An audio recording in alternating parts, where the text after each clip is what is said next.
It started not as a threat, but as a hollow thud heard in the dead of night. Every Friday, without fail, the heavy aluminum was twisted and broken, a petty act of vandalism against a single, ordinary resident. He was dealing with a creature of habit, someone whose meticulous, destructive routine was a deliberate message. This wasn't about missing mail. It was a slow, calculated attempt at breaking his spirit, funded by the very fees meant to maintain the neighborhood's peace. He knew who it was, and the HOA's silence only confirmed their complicity. The time for complaints was over. He wasn't replacing the wooden post again. This time, he was building something that would wait, something that would not break, and something that would demand a final, undeniable confrontation. What happens when a victim decides to become the ultimate silent deterrent? His name was Alex, and his house sat at the bend of Willow Creek Lane, a street that promised quiet conformity and predictable lawns. He was a man who valued precision and self-sufficiency, qualities he poured into the meticulous upkeep of his property. Alex's home wasn't grand. It was simply perfectly maintained, a quiet rebellion against the half-hearted efforts of his immediate neighbors. Every morning, before the HOA's appointed landscapers even warmed up their trucks, Alex was already out, checking the fence line and straightening the brick border around the aging oak tree. The neighborhood, run by the Willow Creek Estates Association, was deceptively peaceful. It was the kind of place where small rules were treated as sacred law, and where a few select residents mistook their elected positions for true authority. Alex kept to himself, a silent contract he believed protected him from the petty politics and micromanagement. He paid his dues, kept his property pristine, and expected the same basic respect in return. The first sign that this contract was broken wasn't a warning letter. It was the physical violation of his space. It centered on a small, unassuming mailbox, a standard-issue post fixed firmly in the ground, following every single HOA guideline to the letter. It was an ordinary fixture, a daily point of contact with the outside world, until it became a target. It was an act so random, so deeply personal, that it shifted the entire landscape of Willow Creek Lane from a sleepy suburban backdrop into a cold, psychological battleground. The meticulous nature Alex usually reserved for trimming the hedges was about to be redirected toward defense. The first 3 times, Alex treated it like an anomaly. A careless driver, a rough night, perhaps. He simply replaced the broken wooden post and the dented aluminum box with identical, store-bought units, dutifully resetting the small, ordinary monument to suburban life. Each replacement was a quiet statement that he would not be inconvenienced, that life on Willow Creek Lane would continue normally. But the rhythm of destruction was too perfect. Every Friday night, in the quiet hours after midnight, the sickening crunch returned. This wasn't random. This was a dedicated, weekly assault designed to wear him down through expense and exhaustion. The immediate problem was defining the enemy. The vandalism was anonymous, yet the escalation that followed was anything but. Within 48 hours of the 4th destruction, pristine, formal envelope arrived. It wasn't an apology or an offer of help from the community. It was a violation notice from the Willow Creek Estates Association, signed by Mrs. Eleanor Vance, the HOA president, a woman whose control over the community was legendary and absolute. The notice cited the installation of non-conforming mail receptacle materials. It claimed the replacement post was a half-inch wider than the approved dimensions, a detail so ludicrously petty it felt like a deliberate insult. The accompanying fine was a chilling $100 per day until remediation. The message was clear. They knew he was the victim, and yet they were punishing his response. Alex's attempts to communicate were met with a wall of procedural coldness. He presented police reports detailing the vandalism. He cited the association's own bylaws, showing the replacement was dimensionally identical to the original, save for a slight, purely aesthetic variance in the grain of the wood. The response from Mrs. Vance's office was a robotic insistence. The violation stood. The committee, she wrote, had a clear mandate to preserve the aesthetic uniformity of the community, and his mailbox had deviated from the established visual standard. The daily fines began to accrue, a ticking clock of financial pressure layered on top of the physical damage. It forced Alex to engage with the system he had long sought to ignore. He attended the next HOA board meeting, a grim affair held in the brightly lit community center. The atmosphere was stifling, thick with unspoken judgment. When he rose to speak, not about the fine, but about the terrifying precedent of a vandal being shielded by the very board meant to protect residents, Mrs. Vance cut him off with the clean, surgical cruelty of a practiced administrator. "The matter of the mailbox," she announced, "is a property standards issue which has been addressed. Criminal matters are for the police, and we are not a police force. We are interested only in compliance with the covenants, conditions, and restrictions." Her eyes, cold and unwavering, drifted to a sheet of paper, signaling the end of his time. The message was now deafening. The destruction was tolerated, perhaps even encouraged, as long as it maintained the standards. The pattern of vandalism continued with sickening predictability. Friday night, the hollow thud, the twisted metal. The fines mounted. Alex was now over $1,500 deep, paying the HOA for the privilege of being a victim. It became a psychological war. He felt the eyes of the neighborhood watching, wondering how long he would endure the public spectacle of weekly destruction. The pettiness was the weapon. The fines were the ammunition. This was the turning point. The system was rigged, designed not to solve problems, but to perpetuate the control of a select few. Alex realized that conventional defense, reporting, appealing, and rebuilding with would only played into their hands. He was giving them a weekly victory and paying their legal fees for the trouble. He needed to change the rules of engagement. He needed an unassailable, permanent solution. He canceled the appeal. He paid the fines in a single check, marking the memo line simply, "compliance fee," but he didn't buy another wooden post. Instead, he started visiting a local metal fabrication shop on the industrial edge of town. His meticulous nature, once focused on perfect landscaping, was now channeled into engineering. The replacement he designed was a marvel of silent defiance. It was a thick, seamless steel column, poured into a deep concrete footing reinforced with rebar. A structure designed not just to withstand impact, but to punish it.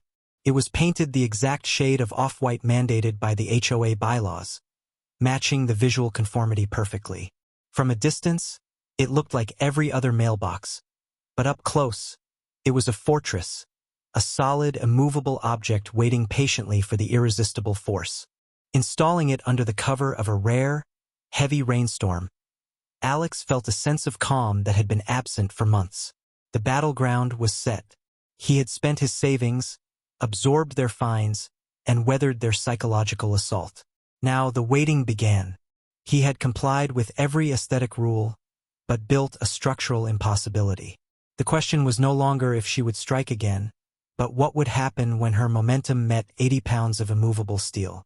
The confrontation was coming, and it would not be subtle.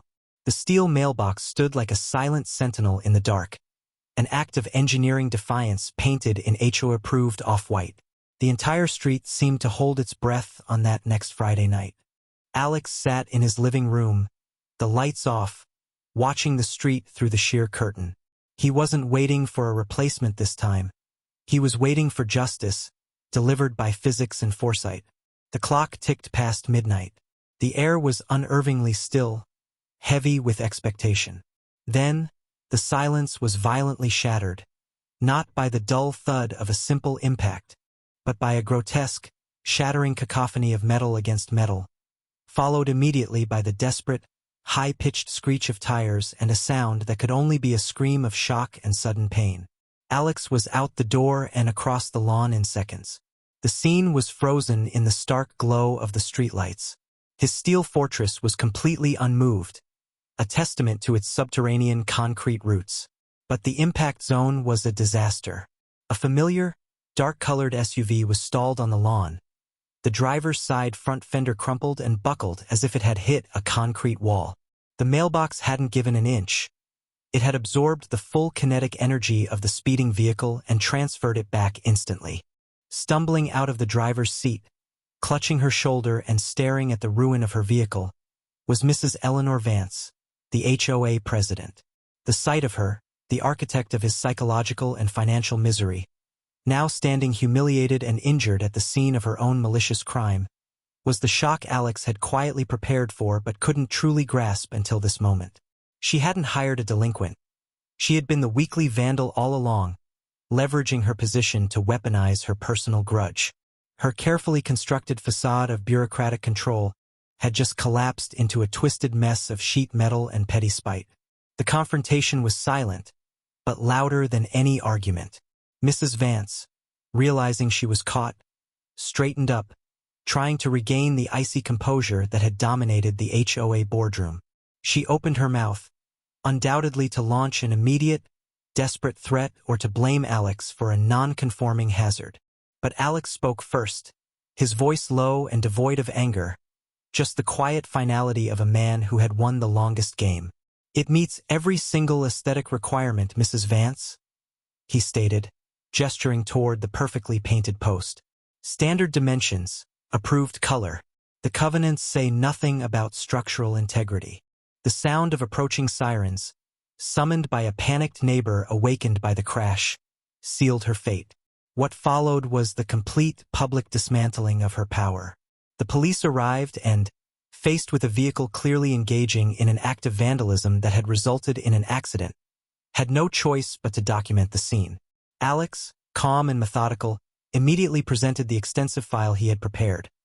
The 4 prior police reports on the mailbox destruction, the timeline of the HOA fines, and the receipts for the steel reinforcement, proving his actions were a reasonable, protective response to ongoing criminal damage.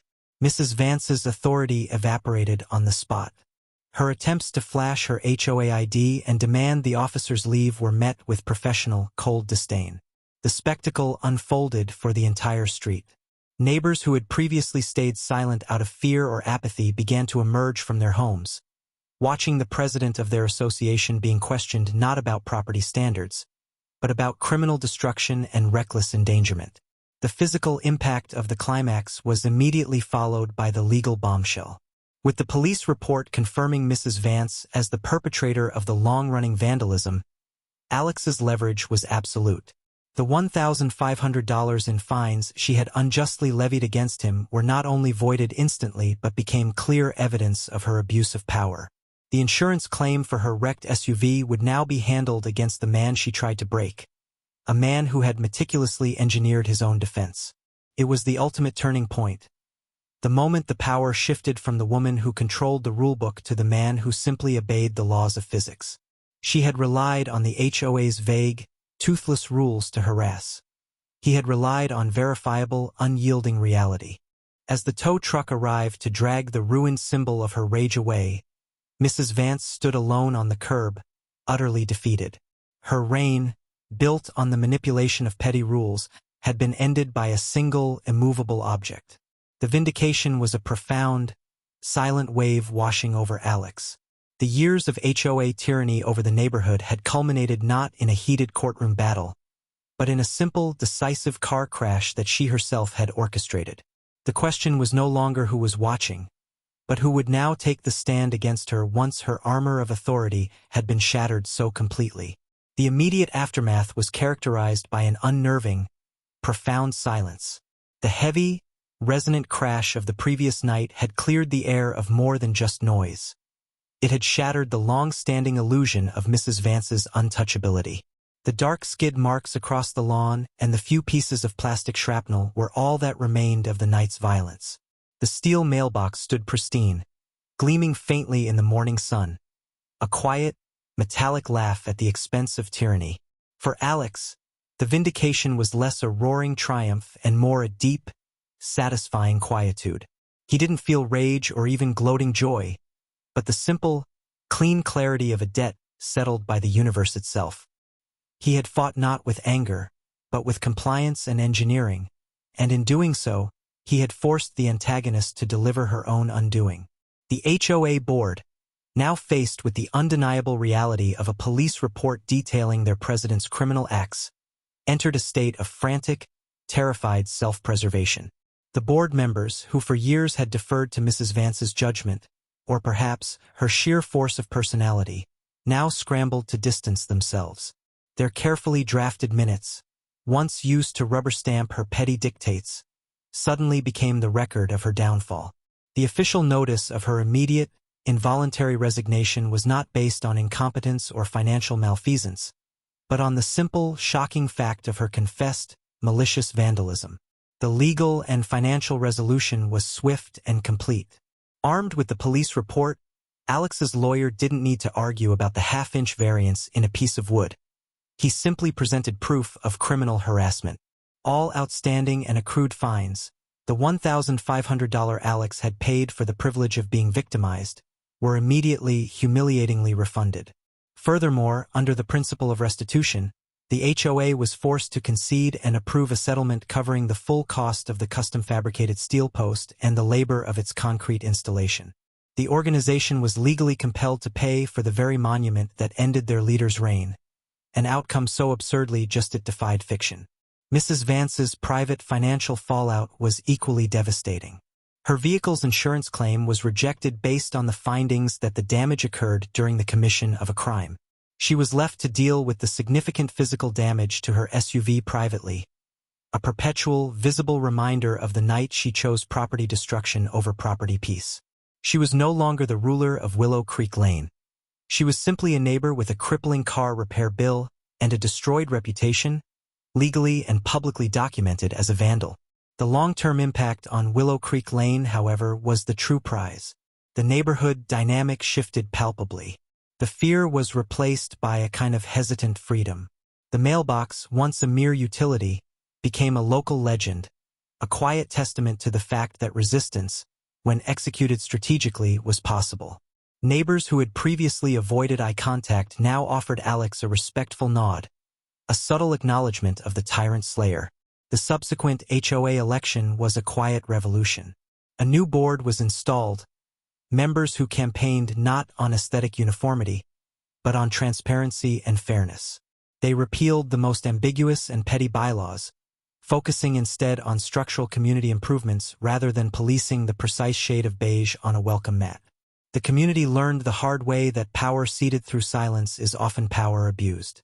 The final irony was that the steel mailbox, now legally paid for by the HOA and perfectly compliant with every rule, became the ultimate symbol of the new order. It was perfectly uniform yet fundamentally unyielding. It represented the unwritten contract of neighborly respect that had been restored, proving that sometimes, the only way to defeat the ridiculousness of petty politics is to meet it with an equally rigorous, yet utterly unassailable act of defensive genius. The fight wasn't just about a post in the ground, it was about drawing a line in the sand, or in this case, pouring a foot of rebar-reinforced concrete. Alex continued his morning ritual, but now, when he walked past his mailbox, he didn't feel dread or anger. He felt the sturdy, cold satisfaction of knowing that the rules of the community had been changed, forever, by the unmoving reality of a piece of steel. This story is a powerful reminder that sometimes, the most effective way to fight absurdity is not with emotion, but with cold, calculated engineering and meticulous adherence to the rules your opponent believes protects them. What's the pettiest HOA rule you've ever seen, or, better yet, the most creative way you've seen someone fight back?